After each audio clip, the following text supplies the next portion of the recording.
तो मेरी जो कविता का शीर्षक है वो है सरहद पर एक नौजवान।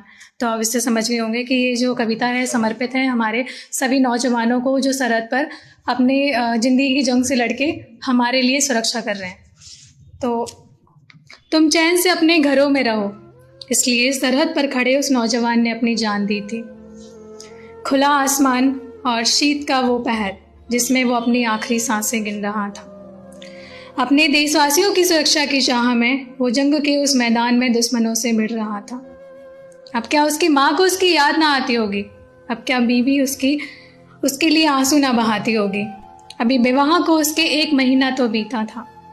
मैं वापस लौटूंगा जल्द, ये वो अपने घर कहकर लौटा तो था वो, लेकिन तिरंगे में लिपटा हुआ। रोई उसकी माँ और बिखरा घर का एक कोना कोना। जब दुश्मन की गोली उसके सीने को छन्नी छन्नी कर रही थी, तब मात्र रक्षा की जिज्ञासा ही उसके अंदर भर रही थी। लेकिन मुस्कुराहट उसने अपने चेहरे से हटाई नहीं, और देश रक्षा की चाह में उसने अपने प्राणों की फिक्र भी उसे आई नहीं। अंत तक लड़ा वो, जब तक हार न गया। और ऐसे ही सरहद पर खड़ा एक नौजवान अपनी ज़िंदगी की जंग था हार गया।